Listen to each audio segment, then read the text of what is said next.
Hey everyone, What If Fan here, bringing you another exciting part of What If transmigrated into One Piece and became a Marine. You can find the fanfic title and the original author's name on my Patreon page. Make sure to check it out and show them some love. If you enjoy the video, don't forget to like, subscribe, and ring that notification bell so you never miss an upload. Quick update.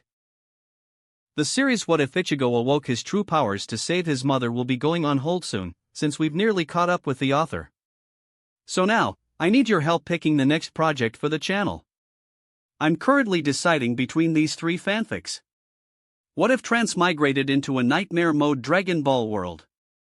What if Reborn in Highschool DxD as a Lucifuge? What if fishing system in Food Wars world? Please vote in the poll and let me know which story you'd like to see next. I'll take the top pick and start working on that series next. Also check out my Patreon channel for early releases of all the series, where you can find all the series released one day ahead of YouTube. Alright, let's jump into it. Chapter 51, Vice Admiral Borsalino. Next day.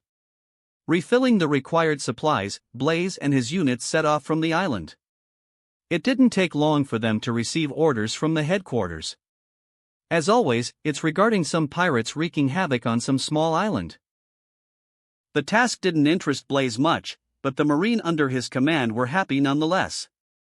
From onwards, they can earn merit points either by capturing the pirates or assisting other Marines units. With that, they can easily promote in ranks. The pirate crew was weak with low bounties on their head. Regis and Giotto commanded the unit subduing the pirates themselves. After that, they send the pirate crew to the nearest G2 branch.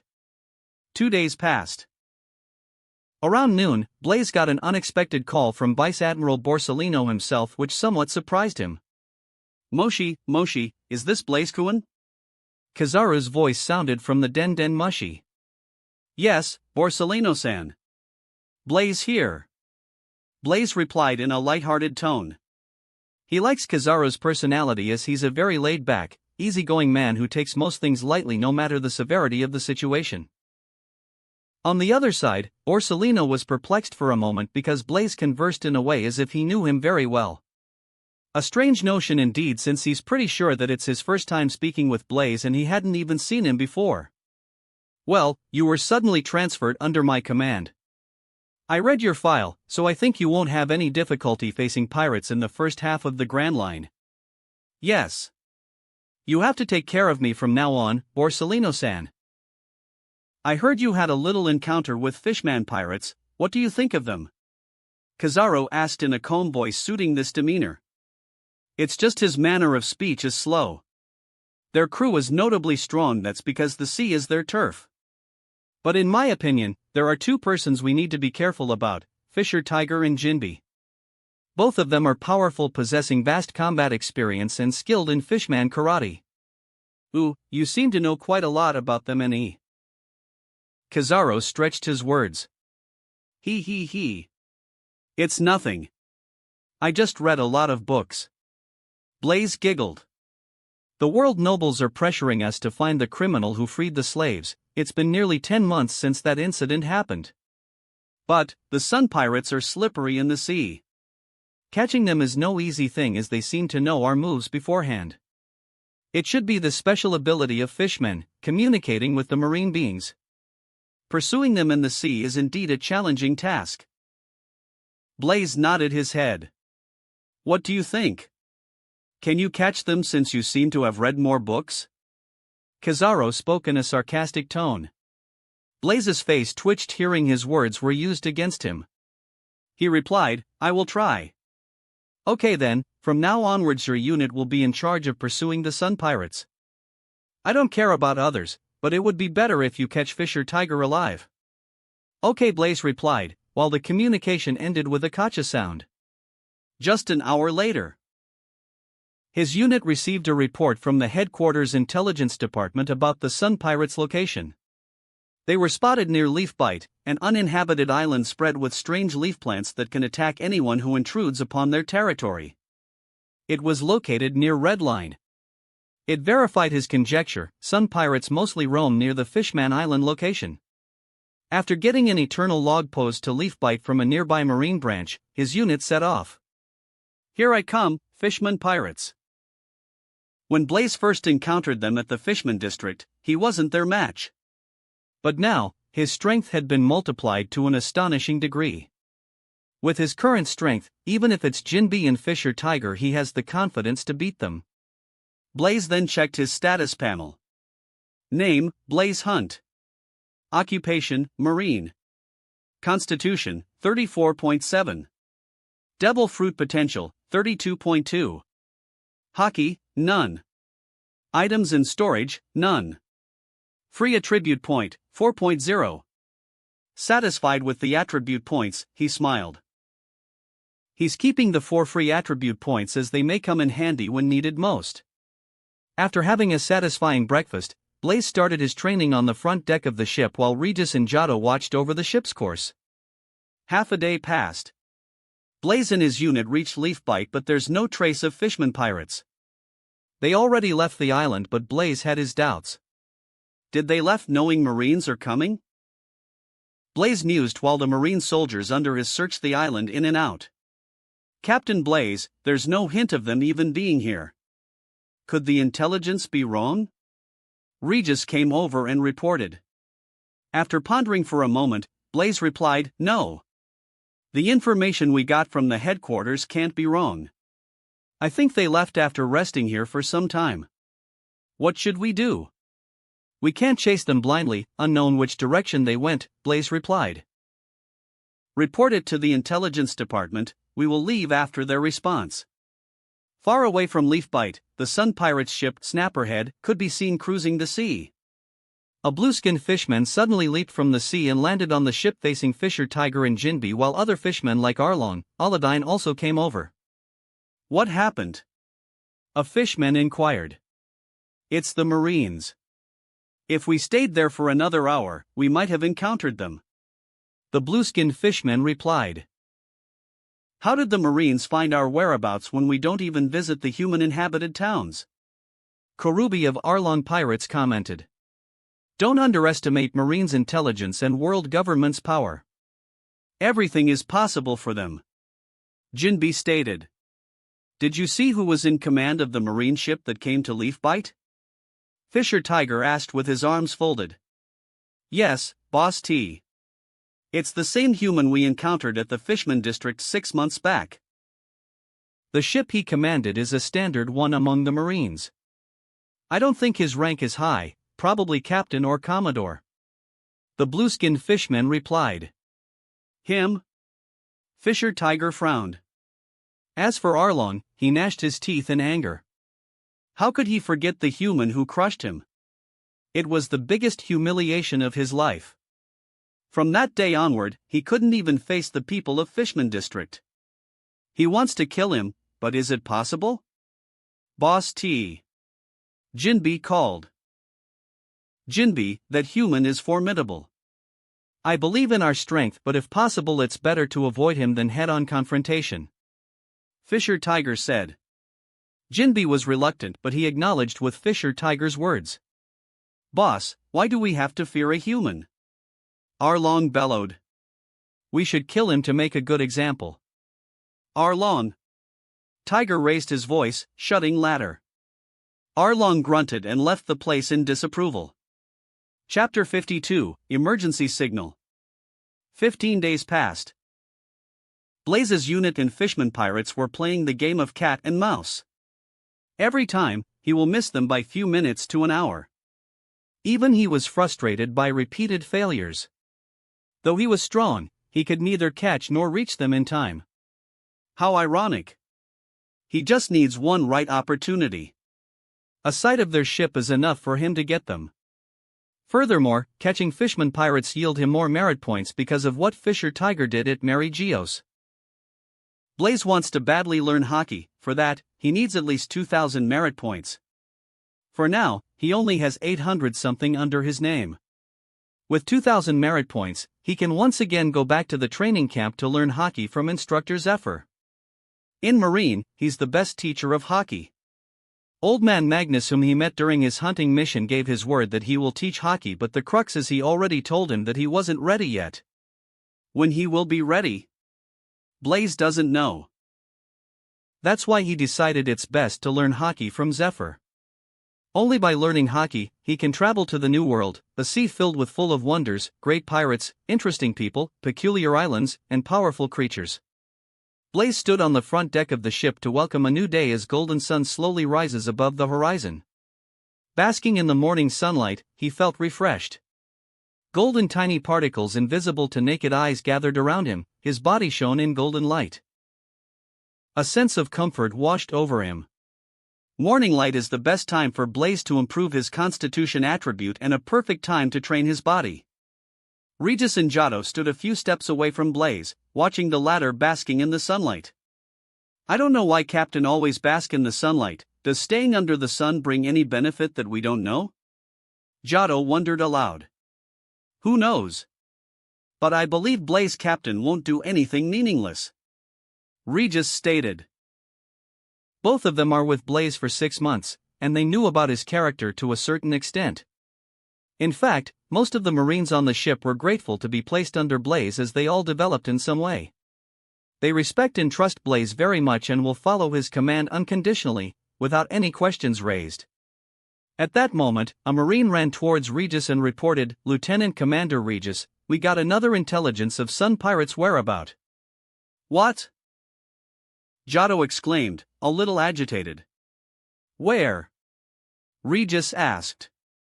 "The intelligence department from headquarters doesn't know whether it's true or not, as it was a tip-off from a merchant ship.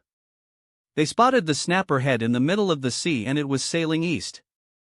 I looked in the map, and if I am not wrong, they are navigating towards Garon Island." The Marine ensign replied. "Good." Both Giotto and Regis exclaimed. Regis said, "Giotto, notify the soldiers and ready the sail." "I will inform Captain." Blaze snaps out of his training hearing someone's call.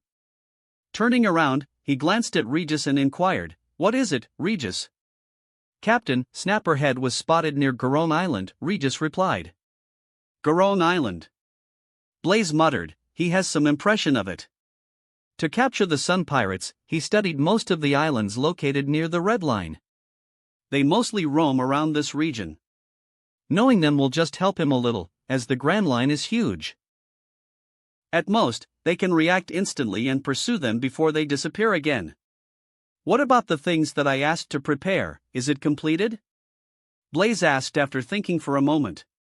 "Captain, you know we don't have any skilled persons in our ship. With limited materials, resources, and the design you gave, we had done our best. Don't worry about it." Blaze waved his hand. "We just need them in working condition for a few minutes. Then you can take a look at yourself, Captain." Blaze and Regis walked towards the ship's back, where Blaze saw a huge nozzle that's attached to a turbine designed by him. The turbine was then directly connected to a paddle wheel that was half submerged in the water. The mechanism is similar to Ace's Striker raft but bigger. Blaze could see the engine is somewhat built crudely with low-level materials obtained from the pirate ship destroyed by them. It can only be utilized once, then it will lose its effectiveness. Anyway, Blaze is pleased with this thing as he now has a trump card to pursue Sun Pirates. "With this, we may have a chance to get them," Blaze muttered and commanded Regis to sail the ship towards Garon Island. It took them 3 hours to reach the vicinity of Garon Island, but there was no sight of Sun Pirates. The Marine soldiers on the ship scrutinized the surroundings to locate Snapper Head, but they failed to see any. "Did we miss them again?" Blaze frowned. He didn't like the feeling of being led around by the nose. At that moment, his unit received an emergency signal prompting ship's Den Den Mushi to cry aloud. "Captain Blaze, we are receiving an SOS signal. It's possibly from another Marine unit somewhere near us." A Marine ensign under his command ran forward, carrying the Den Den Mushi. Clank! Blaze attended the call without much thought and spoke, "Who is it?" "Ugh, we are from Unit G2, save us. We were surrounded and attacked by a group of fishmen. Please, arg." The communication ended after a weapon slashing sound. "It's them." Tap the signal and find the other party's location. Since it's an emergency signal, they should be nearby. Yes. The Marine ensign acknowledged and ran back to the cabin. Within 2 minutes he found the location, it's towards their west. Under Blaze's command, the ship picked up speed and sailed forward. After 10 minutes of course towards the west direction, they spotted 2 ships in the distance, Snapperhead and a standard Marine ship. Finally, Blaze smirked while the Marine officers under his command prepared the cannons for battle. Chapter 53, Chasing. Snapperhead. Boss T, another Marine ship appeared. A fishman holding a telescope in his hand screamed. His scream alerted the fishmen and all of them gazed at the distant Marine ship sailing towards them. Fuck, the Marines are endless. We just took out one, another one appears. They keep on coming. Another fishman commented. Boss T, what should we do? Jinbe asked without a tinge of panic on his face. Fisher Tiger grabbed the telescope and viewed the Marine ship. He saw a familiar face at Blaze, standing on the ship's deck staring at them while his marine coat flutters by the sea breeze. What's the need to ask Brother Jinbe, we should destroy them as we did the one before, Arlong spoke in an arrogant tone, waving his kirbachi. Smack! As soon as he said those words, Fisher Tiger knocked him in the head and tossed the telescope to Arlong. Take a look. Without bothering about Arlong, Tiger commanded the fishmen. Gather the others and ready the sail, we are leaving. Jinbe, call them, I don't think we can lose them that easily. Yes, Boss T, Jinbe acknowledged. As for Arlong, as soon as he saw Blaze through the telescope, his hand quivered while hatred flashed past his eyes. Even so, he can only endure it. In no time, the fishman pirates gathered and the sails of Snapperhead were opened. The ship steered little to the right and quickly picked speed moving against the wind. As soon as their ship left, the Rear Admiral Catter's unit let out a sigh of relief. They were overwhelmed by the strength of Sun pirates and crushed before they knew it. It's the Marine ship. I think they picked the SOS signal sent by us. A Marine officer spoke while groaning in pain. Which unit is it? Tell them to hurry and save us. Rear Admiral Catter with his half-beaten, bloody face cried. Damn the Sun pirates, I am not letting them off. Blaze saw Sun pirates' ship sailing against the wind and getting away. No. You guys aren't going anywhere today. After his command, his ship also steered to the right. The wind pressure from the opposite direction pushed their ship's crushing speed to another few knots.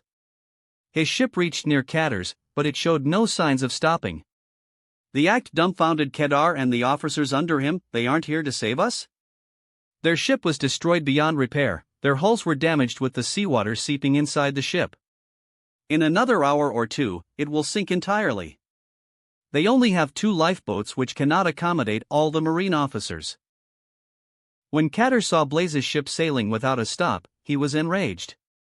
You idiots! Where are you going? Save us first.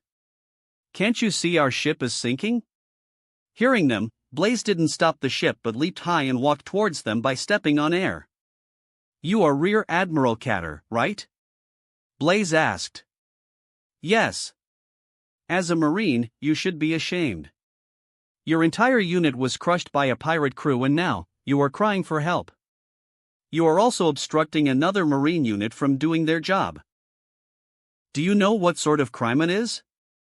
Blaze talked in a serious tone gazing at all the Marine officers. No, Catter didn't expect to be lectured by a low-ranking Marine officer. He panicked when Blaze mentioned the word crime. I don't have time to waste on you all. Be good and stay here. Once I capture the Sun pirates, I will get you all when I return. Saying this, Blaze returned to his ship. As for Catter and his unit, they were shocked, realizing they were left to float in the middle of the sea. The distance between Sun pirates and Blaze's unit wasn't reducing. In fact, the Snapperhead seems to be cruising at greater speed. Blaze knew the reason for this, Jinbe. He's a gifted helmsman with a vast knowledge of sea currents and wind directions. With his Jeppo level, Blaze can walk on air and engage them himself. Just when he decided to confront them by himself, Snapperhead's cruising speed increased. What? Blaze and the Marine officers on the deck were shocked. Only then Blaze noticed the school of whale sharks, pushing Snapperhead forward. It's Jinbe again. Jinbe has a unique ability to communicate with marine animals, even over long distances. The ability to speak with fish is usually unique to merfolks, but Jinbe is also capable of that. During the breakout of Impel Down, he did the same thing. The whale sharks can understand and obey his orders. Having no choice, Blaze strode towards the nozzle fixed at the back of the ship. All of you grab onto something. Saying this, he flared his right fist in flames. Blaze Captain is doing it? Giotto watched Blaze powering the nozzle with star-filled eyes. Yes. All the Marines on the ship grabbed onto something while keenly watching Blaze's every action. Though Blaze gave the design, they made the entire thing possible by working day and night. They want to see with their eyes what it does. Flames burst out from his hand, engulfing the nozzle. It powered the turbine, which in turn spun at great speed, wheeling the paddle wheel. Blaze controlled the intensity and temperature of the fire to a bare minimum so that the flames won't ruin the entire thing before it fulfills its purpose. In the distance, the Sun Pirates were shocked by the sudden acceleration of the Marine ship. How are they doing it? What? Even Jinbe and Fisher Tiger were startled. They could see, little by little, the Marine ship is closing the distance between them. In a few minutes, they will catch up. Ready the cannons! Blaze shouted while the Marines under his command rushed here and they're loading the cannonballs. When their ship reached the shooting range, Blaze commanded, "Fire!" Bang! Bang! Bang! Bang! The cannons fired at Sun Pirate's ship, but with Jinbe's exceptional helmsman skills they were able to evade the shots. But suddenly the fire-powered engine let out a cracking sound and soon shattered to pieces. It was completely wasted. Blaze cursed. Can't it persist for another minute? The ship's momentum diminished a little, but it still cruised forward with residual force and opposing wind currents. Chapter 54, Sun Festival. Blaze knew it's time for him to make a move by himself, otherwise, he will lose Sun Pirates for good. Leaping high in the air, he raised his right arm up in the air. Flames surged and gathered towards the palm of his hand. In no time, a gigantic fireball materialized in his hand.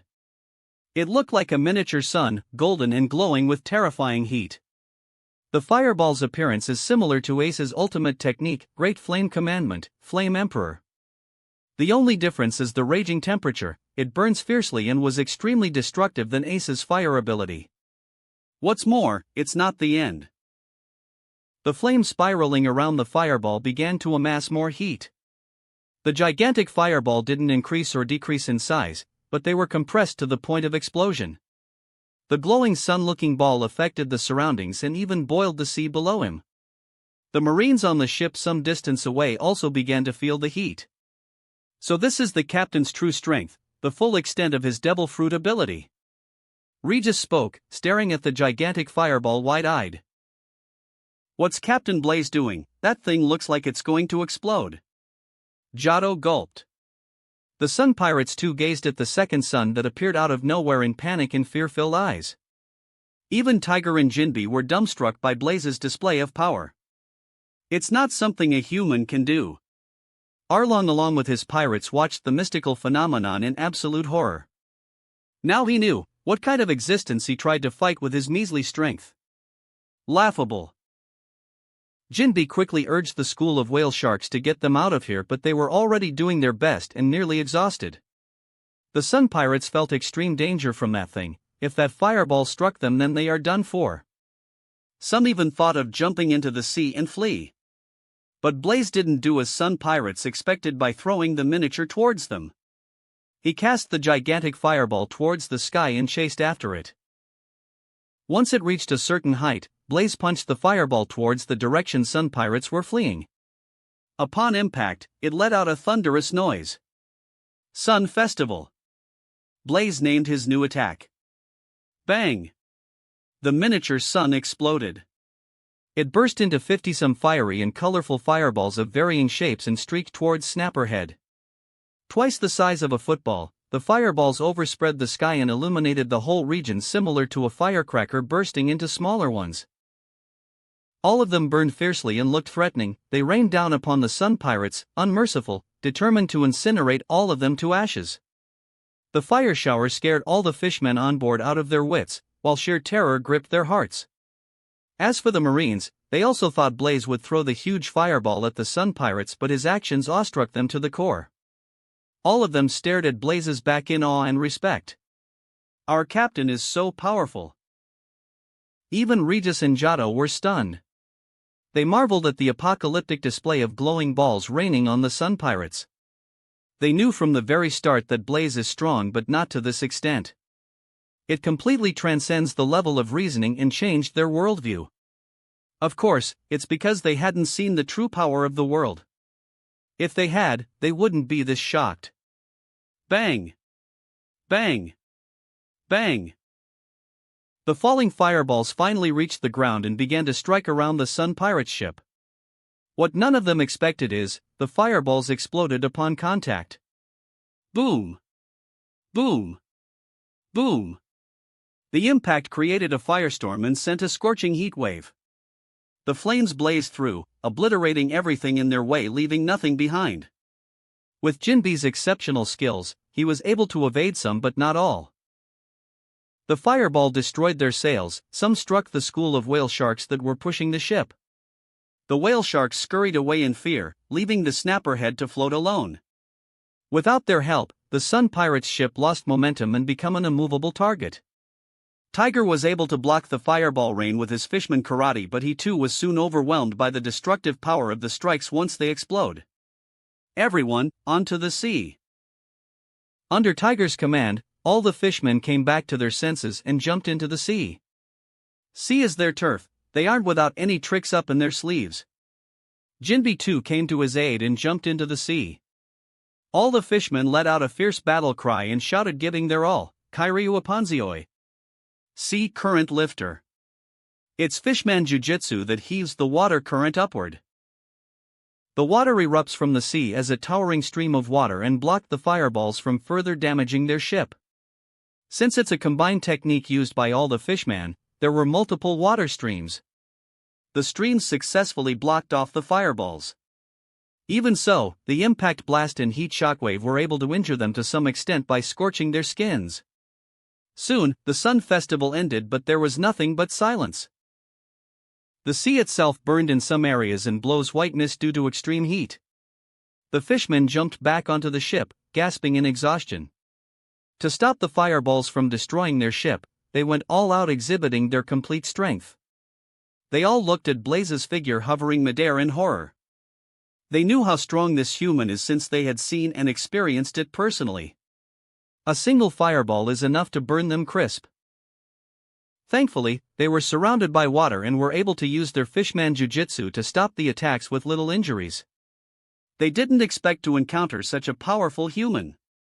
Especially Arlong, he was horrified by Blaze's power, but he was smart enough to not express it in his face. Otherwise, he will lose his face in front of his underlings. Blaze looked at their reaction in satisfaction and nodded his head.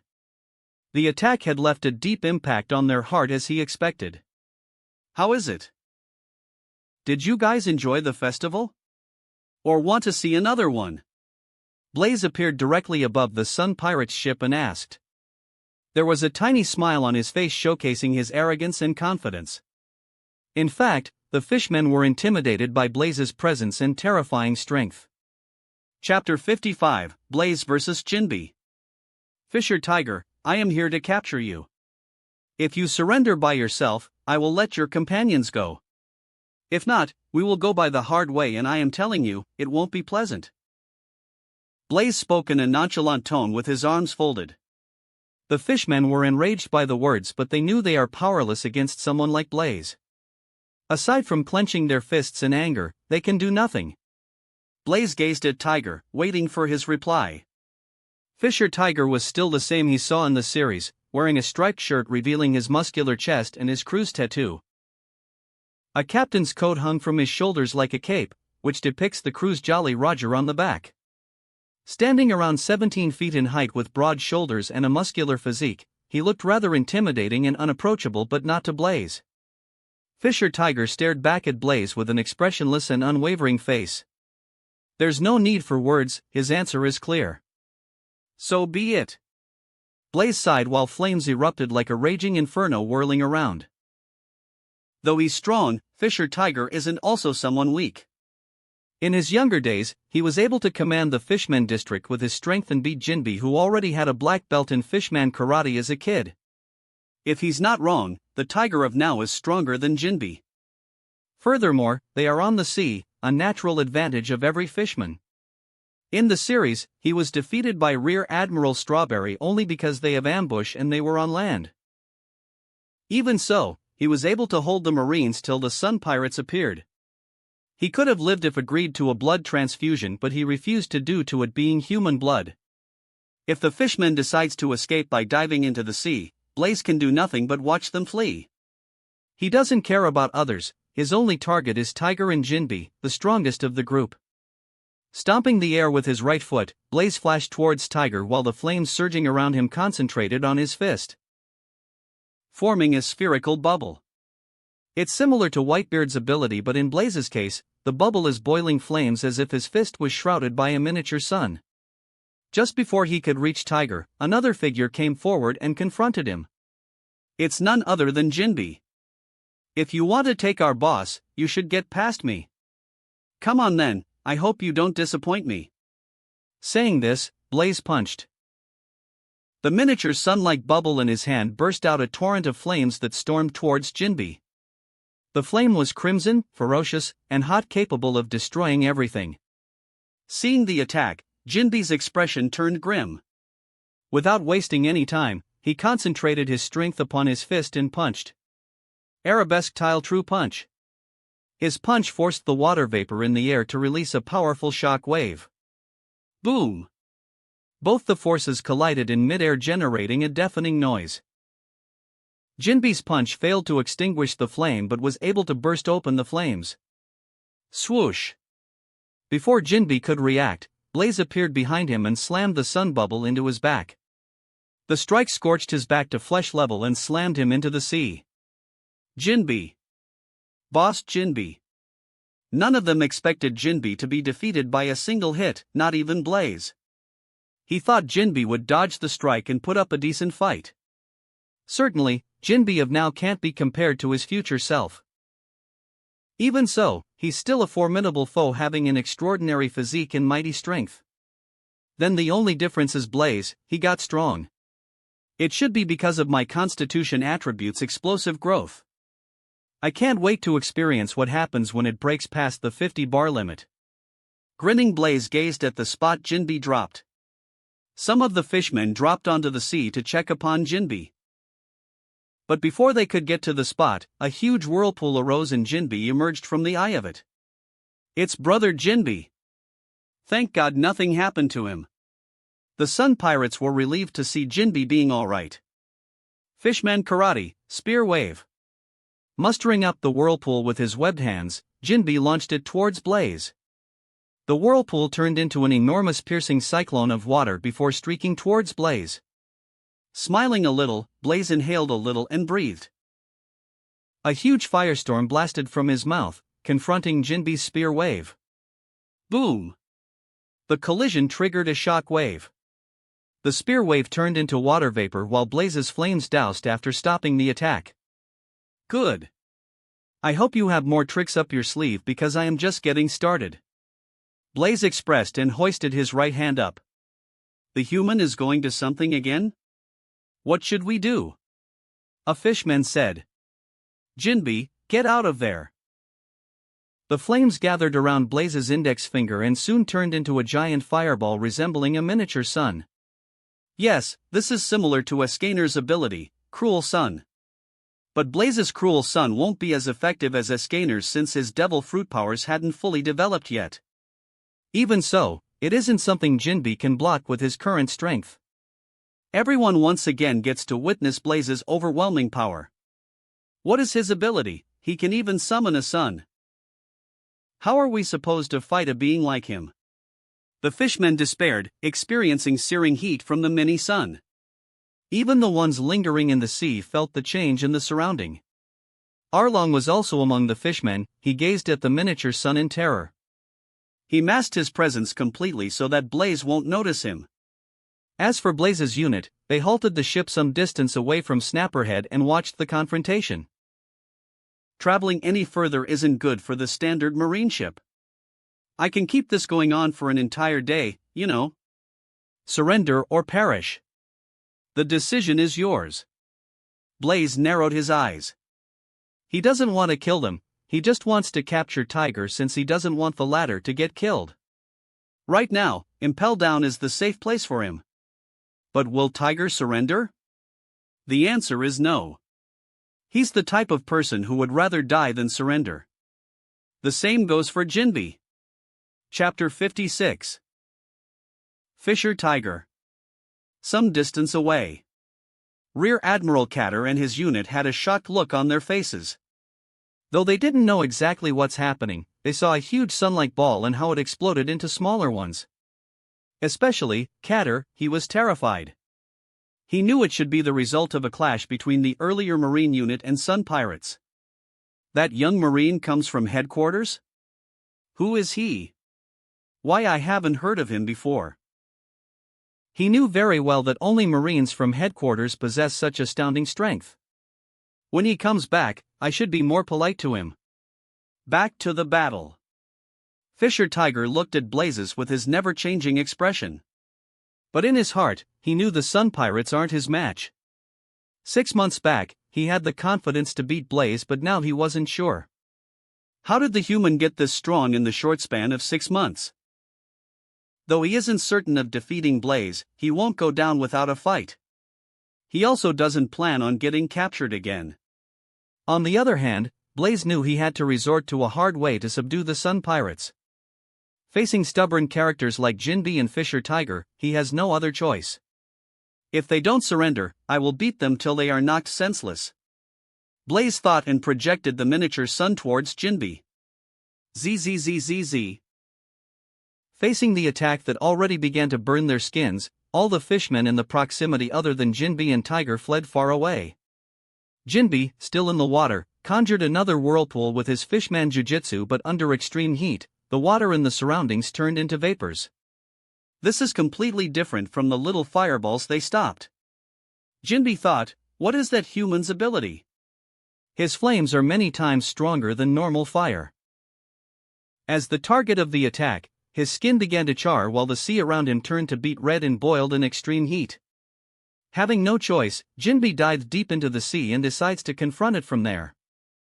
Jinbe waved both arms at great speed and uses the surrounding water to quell the gigantic fireball. As soon as the water comes in contact with the fire, it evaporated. Even so, it was able to reduce the temperature of the fireball to some extent. But, the miniature sun still burns fiercely, enough to incinerate him. This move is highly effective against fire as it utilizes the humidity around him, but Blaze's flame isn't your ordinary fire. Jinbe was in a desperate situation, powerless to stop the strike as none of his attacks seems to work. In fact, he can effortlessly avoid the attack if he flees as he's in the sea. But he won't do that because behind him is Fisher Tiger and their ship Snapperhead. Jinbe isn't the kind of man who runs away in this situation. At the last moment, Tiger came to his aid and looked at him. There's no need for words, Jinbe understood what the latter wants him to do. Fishman Jiu-Jitsu, Sea Current Lifter. Both of them dived into the sea and heaves the water current upward. Towering water streams erupted from the sea surface and confronted Blaze's miniature sun. There were nearly 50 water streams, 25 stopped the gigantic fireball from falling upon them while another 25 struck from different directions. Soon, the entire region was shrouded by dense water vapors, blocking others from seeing what's happening inside. What happened? Did they succeed in blocking the attack? A fishman asked in nervousness. I hope nothing happens to them. Aladdin clenched his fist. Blaze waved his hand and a strong wind swept the region where his miniature sun had fallen. He quickly noticed the figure of Jinbe and Tiger. They succeeded in blocking the cruel sun? Blaze slightly narrowed his eyes. Jinbe had already lost his consciousness, exhausting everything he had with scorch wounds all over his body. As for Fisher Tiger, he had burnt wounds on the upper part of his body while blood trickled from the corner of his lips. Without a doubt, he's slightly stronger than Jinbe and was able to resist the attack. Impressive, Blaze mentally commented. He thought the attack would take them both out, but Tiger was able to withstand it. I think he will put up a good fight if I restrain from using my devil fruit powers. Well, I too need to test the strength of my constitution. Blaze mused and decided to confront Tiger head-on with his fists. I hope you don't disappoint me, Fisher Tiger. Swish. Sorrow. Blaze's figure blurred, and in the next second, he appeared before Tiger and lanced a sweeping head kick with his entire strength. Boom. Tiger parried the attack with his left arm and punched with his right. The 17 feet tall, broad physique fishman's punch is stronger than Blaze expected. Instead of evading Tiger's punch, Blaze blocked with his left. He wants to test the difference, and the result, he was shoved back a few meters. A bruise appeared on Blaze's left hand and it hurt. What a powerful physique. Good, this is what I was expecting. On the other hand, Tiger was once again astonished by Blaze's strength. He thought the latter is strong because of his overbearing devil fruit ability, but he didn't expect him to be skilled at physical traits too. What bugs him is why Blaze stopped using his devil fruit. On the other hand, Blaze once again dashed towards Tiger and kicked him, but this time he used the Rokushiki skill, Rankyaku. It produced a sharp compressed air blade from his leg and made its way towards Tiger. His Rankyaku isn't very strong without utilizing his devil fruit powers. Even so, it would at least give Tiger some trouble. But what happened next stunned Blaze. Fisher Tiger narrowed his eyes and he simply repelled the attack with his fist clenched and slapped it away. Aside from a skin-deep wound, the wind blade didn't inflict much damage. Chapter 57, Change in Decision. Blaze understood. In terms of physical capability, both he and Tiger are almost equal. It's hard to guess who would come out as a victor. But this is what Blaze wants. He wants to push his limits, and it can only be achieved by fighting someone stronger or of equal strength. Getting thrilled, Blaze confronted Tiger again. Aside from his physical strength and Rokushiki, he refrained from using his devil fruit. Tiger also noticed this. A thought came to his mind: is he using me as a sparring partner? The battle between them intensified and kept on going for half an hour. Tiger was physically strong with rich battle experience and skilled in fishman karate. They were evenly matched when it came to raw power, but Blaze is better than him in terms of durability.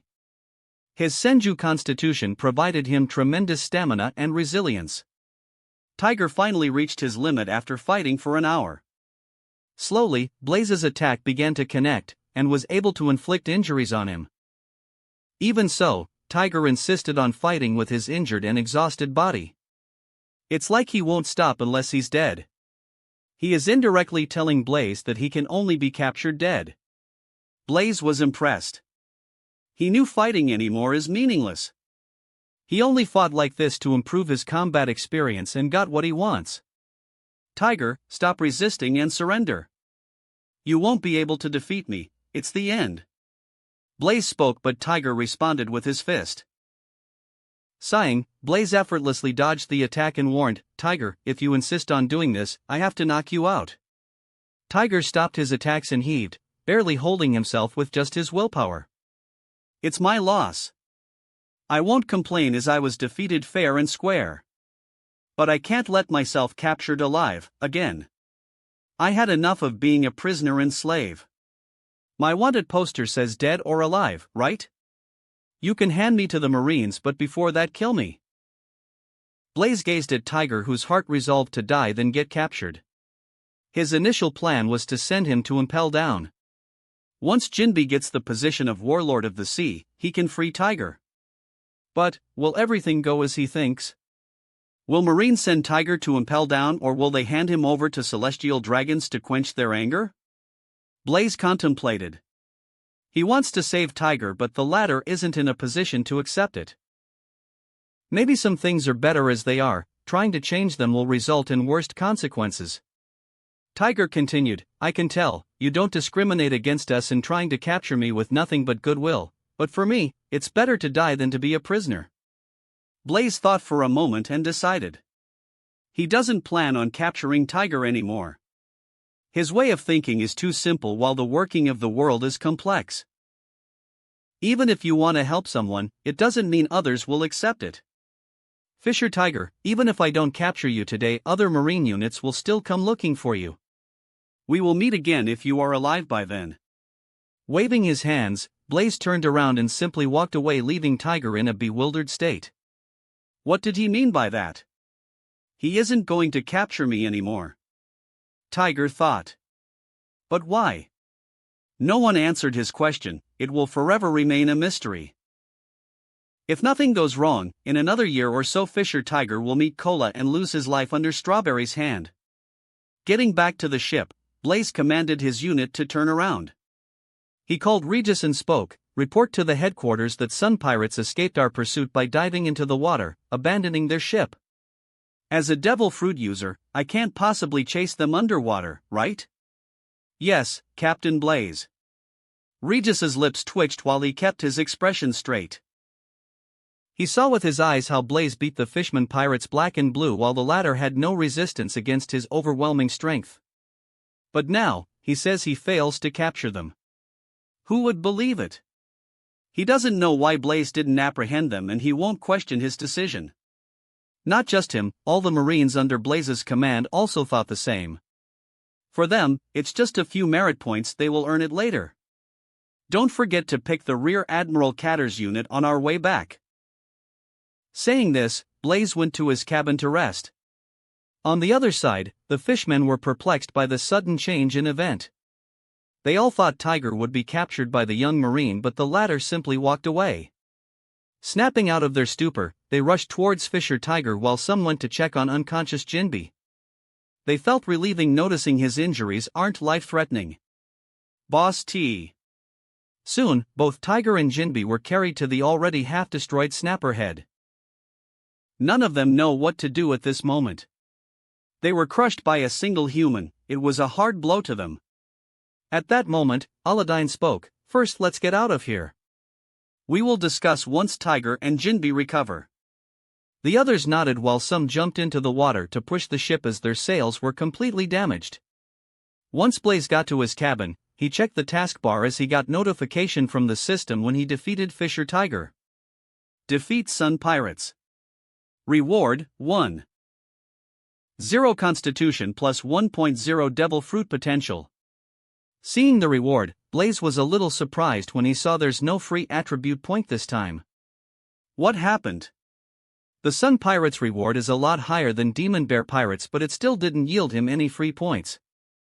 It means the rewards he receives get smaller as he gets stronger. Whatever. Blaze then checked his status panel. Name, Blaze Hunt. Occupation, Marine. Constitution, 35.7. Devil Fruit Potential, 33.2. Hockey, none. Items in storage, none. Free attribute point, 4.0. Chapter 58, Hoofmark. Next day. Borsellino called him to inquire about the turn of events, what transpired and how the fishmen escaped. Blaze wasn't a fool, with Marine's intelligence Kizaru may very well know what happened yesterday. As an apathetic person, Borsellino just didn't care what Blaze do. It's also what Blaze wants. The current timeline is 1510 and few days had passed in the 10th month. Nearly 1.5 years passed since he came to this world. Many things had changed, he became strong while his attributes were gradually increasing. There should be a big change once his attributes break past the 50 bar limit. Considering his current speed of improvement, it will take time. Of course, he can raise his attributes faster by completing tasks, achievements, or defeating a strong pirate crew, but his chances of meeting a powerful crew in the first half of Grand Line is pretty low. Another 10 days passed by, his days were rather relaxed and peaceful, training, sleeping, and eating. In these 10 days, he didn't get to meet any pirate crew with a bounty exceeding 100 million berries. Only some small fries. So, every day Blaze would complete his training task and pass his time by practicing his Rokushiki skills. Especially, Tekai. When mastered to perfection, one can even exchange blows against Haki users. Tekai is based on the user's physical power while Haki is spiritual energy. Both are capable of both offense and defense. A good example is future Shuzo. He can power up his punches with Tekai. He was able to overwhelm post-time skip Luffy's Busashoku Haki enhanced gear second from. Blaze has an advantage in this regard. If he masters Tekai to perfection, combined with his Senju constitution, he can without a doubt fight Haki users. Since he won't be able to learn Haki anytime soon, it's the perfect time for him to practice Tekai. It's just mastering Tekai is harder than other Rokushiki skills. He has been training in Tekai for months, but he was nowhere near perfection. His forte is Jeppo and Saro. He mastered them rather quickly. In these 10 days, there weren't any obvious improvement in his attributes. It only rose by around 0.4 points. Though his attributes didn't increase, he gained few merit points by capturing the small fries. He has around 900 merit points, but it's of little use to him. To learn Haki, he needs 2,000 merit points. Of course, there are other ways for him to learn Haki aside from merit points. For example, every year headquarters pick a few outstanding Marines with good combat strength and send them to learn Haki. The other way is, let your superior teach you Haki. Yes, he can request Vice Admiral Borsellino, but Blaze wasn't interested in learning from him. The peaceful days continue for a long. An order came from the headquarters, requesting them to assist a Marine unit to catch some criminals. Blaze didn't think much and commanded his unit to sail towards the direction given to them. It was a long travel, as they had to travel to the Red Line where the first half of the Grand Line starts. What Blaze didn't know is, this journey is going to change his future. They reached the location the next day morning. The name of the island they reached is called Silk Bay, a large island inhabited by exporters of various kinds. The island is famous among merchants as many come here to exchange goods. At the same time, it's also where pirates visit frequently. Thankfully, there's a marine base here to keep the pirates in check. Next, they need to wait for further orders. As for the details, he didn't receive any aside from the fact it's overseen by Rear Admiral Enigumo. Blaze knitted his brows when he found the one leading the operation is Enigumo. He knew very well he's a believer of absolute justice and under the command of Vice Admiral Sakazuki. If he had known it sooner, he would have rejected the request with some random excuse. Since he accepted it, he can't back away now. It didn't take long for them to receive an order from above.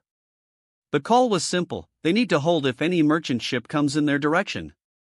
Captain Blaze, what is Rear Admiral Enigumo thinking calling us this far just to stop a ship? Giotto complained while Regis stood next to him without any word. Let's wait and see. Blaze simply waved his hand and spoke. He stood on the deck gazing at the far-stretching sea. He doesn't know why, a bad feeling rose in his heart. It didn't take long before he spotted a standard merchant ship that tries to flee north while being followed by a marine ship.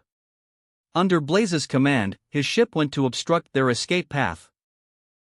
Besieged by two marine ships, the merchant ship lost all its way to escape. In no time, another marine ship appeared from the distance. Rear Admiral Enigumo stood on the ship's deck gazing towards Blaze's direction. Seeing his actions, Blaze's eyes narrowed. Why do I have the feeling that he's targeting me? Interesting. Under Enigumo's orders, the marine officers raided the ship and conducted a ship-wide search. Blaze just waited in the ship like Enigumo and watched everything by a telescope. Soon, some ordinary-looking civilians were dragged to the deck and stripped. Blaze then suddenly noticed a hoof mark on a person's back. Not just one, most of the people on the ship had a hoof mark on their bodies. Seeing this, his expression changed. Enigumo. Chapter 59, Enigumo. Enigumo. Blaze clenched his fist. Provocation, a naked and deliberate provocation against him. Without a doubt, his unit was requested to be here by Enigumo, but only now Blaze understood his intention. As an officer under Sakazuki, he definitely knows he has a soft spot for slaves. Still, he requested Blaze for this simple operation which can be accomplished by a few Marine soldiers. There's no need for him to be here. Ichigo did it on purpose. Ichigo glanced over, his expression carried a hint of sarcasm. As Blaze guessed, he did it with a bad intention in his mind. He's a believer in absolute justice and he wants everything to be through. So he doesn't like Blaze's way of doing things and what he did. He got wind of some information recently, regarding the escape of Sun Pirates. Though Blaze had the strength to catch them, he let them go. And, he was present at the headquarters when the conflict between him and Vice Admiral Sakazuki happened. That's what annoyed him greatly. Ichigo has great respect and admiration for Sakazuki, who's a next-in-line admiral candidate. If nothing goes wrong, he will become an admiral in a year or two. But what happened that day considerably damaged Sakazuki's reputation. As a firm believer of absolute justice and supporter of Sakazuki, he can't overlook this matter. He wanted to teach Blaze a lesson. Soon, he collected the information about him and planned this thing. His plan is simple: incite Blaze's emotions and make him attack. Once Blaze strikes against him, he can show him hell, and he has countless ways to make that happen with his rear admiral position. Trying to bring me down with mere parlor tricks? Blaze guessed what Ichigo was thinking. Since it comes to this point, he doesn't need to hold back. He's the one who came out of his way to trouble him. Whatever happens next can't be blamed on him. You two stay here and look after others. Keep this in mind: whatever happens next, you guys aren't allowed to come and support me. Understand? Blaze looked at Regis and Jado. Captain Blaze, what do you plan on doing? A bad premonition struck Regis. Without replying, Blaze jumped in the air and flew towards the merchant ship. In the merchant ship, 50-some civilians with hoof marks were apprehended by the Marine soldiers. Landing before the escaped World Nobel slaves, Blaze stopped the Marine soldiers who were apprehending the people. "What are you all doing?" Blaze nonchalantly asked. A Marine officer recognized his rank by his clothing and replied, "Sir, we are arresting the escaped criminals." Blaze nodded his head and asked, "Where are the criminals?" The Marine officer was stumped for words while he thought in his head, "Aren't they right before us?" "Where?" Blaze asked again in a vehement tone. The Marine officer couldn't voice his words, frightened by Blaze's cold stare. "Captain, I am just following the orders." "Captain Blaze, why are you interfering in the operation of arresting the criminals?" Ichigo arrived before him and asked, smoking a cigarette. Like in the original series, Ichigo is a tall man with a cold face and semi-closed eyes. He had long brown hair and wore an ancient war helmet with a small, traditional Japanese dragon on it, and a long red plume hanging from it. Under his marine coat, he wore a double-breasted gray suit over a dark green shirt with a silver tie. "I don't care what you do, but if you don't give me a reason for trying to arrest these innocent people, I will hit you." Blaze gazed at Ichigo. His words stupefied Marine soldiers present on board, Ichigo, and world noble slaves alike. The slaves couldn't find the reason why a Marine is opposing another one for them. Isn't Marines and the world government are on the same side? They all thought. Can't you see the hoof mark on their bodies? They are criminals wanted by the world government? A Marine captain under Ichigo's command scowled. But the next second, he was blasted off the ship by Blaze's kick and dropped on the sea. I'm asking what kind of crime they committed. Blaze stared at Ichigo as if he's going to hit him next. The Marine on board didn't know what to do when facing two superior ranking officers fighting each other. They simply remained silent and watched. As for the slaves, they looked at Blaze gratefully. They know this Marine young man is here to support them. It stirred their hearts. Did you know what you just did? You attacked a fellow Marine officer, which is punishable by the Marine's Code of Justice. Ichigo calmly talked. As for the Marine captain, he didn't even look. In the Eni's lobby arc, when a soldier questioned his order of destroying a fellow Buster Call ship, Ichigo shoot him in cold blood. This is the type of person he is. A kind Blaze dislikes the most. If you surrender now and accept your crime, before Enigmo could finish his sentence, a fist hit his face. Enigmo couldn't even react before he was punched squarely on the face. I was punched in the face, but how? Rising to his feet with a bloodied nose, he looked at Blaze in shock. How did he hit me? Even my observation haki failed to sense his attack? He's strong. Yes, Enigmo recently learned haki. Though he's only been practicing it for 3 months, he can easily crush someone who doesn't know how to use haki. He thought he can effortlessly subdue Blaze with his strength, but he was greatly mistaken. When did he become so strong? Of course, Blaze wasn't this strong 6 months back, but now, he is. Even if he doesn't know haki, he can make up for it with his heat sense and tech eye. It won't be effective against skillful haki users, but against inexperienced Enigmo, it's more than enough. Blaze didn't wait, he attacked again. This time Enigmo was prepared, he utilized his observation haki to the max and predicted Blaze's next move. But Blaze's Sara was faster, Enigmo sensed his attack, and before he could dodge, a fist hit his face once again. I am going to hit you till you give me the proper reason, so you better prepare a valid one. The surrounding Marines watched the confrontation with their mouths wide open. They couldn't believe their eyes. Rear Admiral Enigmo was getting beaten by a Marine 2 rank lower than him. On the other side, Regis and Jado watched the dispute between 2 Marines through the telescope. Regis muttered, "Captain really punched him? Regis, what should we do?" Attacking a fellow Marine is a crime, and Captain Blaze even hit a superior ranking officer. Our unit is done for. Jado tensely paced in the deck. Chapter 60, World Noble Slaves. Punched again and again, Enigmo lost his cool. His face had a dent, broken nose, and dripped with blood. He lost whatever dignity he had in him before his subordinates. With a resounding roar, his body transformed into a spider. 3 pairs of spider-like black arms extended from his hair, as well as a spider-like abdomen. He wielded 8 sabers and faced Blaze. Coating his arms with haki, he attacked. Not to implicate the Marines and ordinary civilians on board, Blaze leaped high in the air and distanced himself from the ship while Enigmo madly rushed at him. Facing Enigmo, Blaze didn't hold back his strength. Flames flared around his hand, concentrating them on his fist, he punched.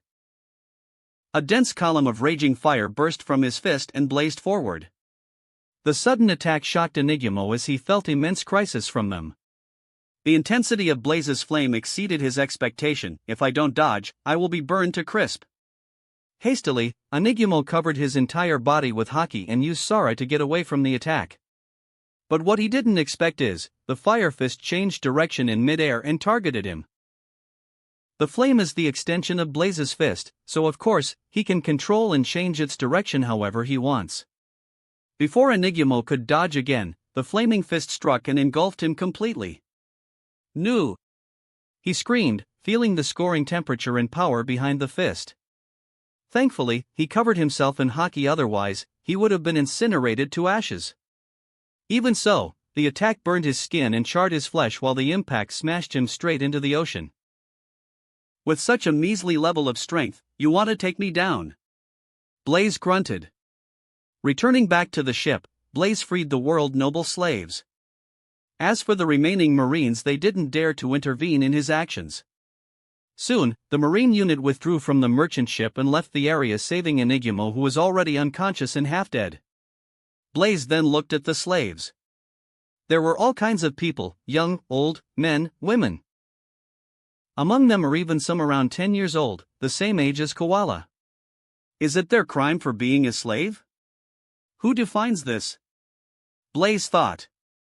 What made him angry is, as a Marine, they have to protect these innocent people, but instead, they were helping the world government to capture them back. Where is justice in it? Fu*K, why am I even thinking of this since I already know the answer? The situation will only change when the Marines break away from the world government grasp. Blaze shook his head. He also knew the Marines aren't strong enough to oppose the world government. Only when he becomes stronger than anyone else, he can make it happen. All of you can go. Saying this, Blaze decided to leave their ship, but 2 men stopped him. Wait, Mr. Marine, we are grateful for your help, but can you do us one more favor? Asked the man around his 40s.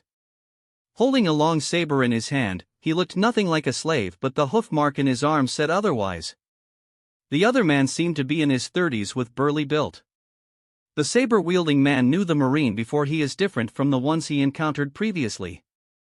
Maybe he can help us? What is it? Blaze raised his eyebrows and asked. It's been months since we escaped from that hell, but since then we were hunted like stray dogs and branded as criminals. We don't know whom should we ask for help. We just don't want to go back to that place again. The man broke out in tears and continued, I know we were asking much, but can you send us home? Please. I want to see my wife and child again. It's been 5 years since I last them. If you think it's too much trouble, at least take us to the South Blue. Hearing his request, Blaze sighed and shook his head. I very much want to help you, but it will only bring more trouble. I already attacked my superior officer and someone will come looking for me. The longer I stay beside you, the longer your lives are in danger. There was a disappointment on the man's face, but he quickly covered it and responded. I understand. I spoke without thinking through. You already took a big risk by helping us. Thank you. Blaze waved his hand. Rejecting their request, he felt a little bad, so he asked. Aside from sending you home, you ask me something else. I will try my best to help. The man thought for a moment and said, we are going towards the South Blue, but we have 5 people whose home is situated in Alabasta. We can't make this trip as it may lead to more people pursuing us. If you can send them there, we will be grateful. Sure. Blaze accepted the request. Sending 5 people to Alabasta won't be a problem for him. It's just a one-day trip. Blaze said brought the 5 people, 2 kids, 2 women, and 1 young man to a ship after sending off the merchant ship. As soon as he came, he was greeted by Regis and Giotto. Captain Blaze. Giotto stuttered, not knowing what to say. He didn't bother with them. Pointing at the 5 people, they will stay for a night, bring them to an empty room. Regis, change our course to the Alabasta Kingdom. Captain, you already attacked the higher-ranking officer. If you do this, I don't know. Regis hesitated. Don't worry. It's morning now, we can reach Alabasta by night if we rush. Before headquarters knows about this, we would have already left. Blaze assured them. At that moment, an ensign ran towards him carrying a den mushy and said, Captain Blaze, it's for you from headquarters. That wraps up this part of What If Transmigrated into one piece and became a Marine. Thanks so much for listening. As always, new parts drop every 4 days, so be sure to stay tuned. Quick reminder. The series What If Ichigo awoke his true powers to save his mother will be going on hold soon, since we've nearly caught up with the author. So now, I need your help picking the next project for the channel. I'm currently deciding between these 3 fanfics. What if Transmigrated into a nightmare mode Dragon Ball world? What if Reborn in Highschool DxD as a Lucifuge? What if Fishing System in Food Wars world? Please vote in the poll and let me know which story you'd like to see next. I'll take the top pick and start working on that series next. Also check out my Patreon channel for early releases of all the series, where you can find all the series released one day ahead of YouTube. If you enjoyed the video, don't forget to like, subscribe, share it with your friends, and please consider supporting the original author as well. See you in the next one.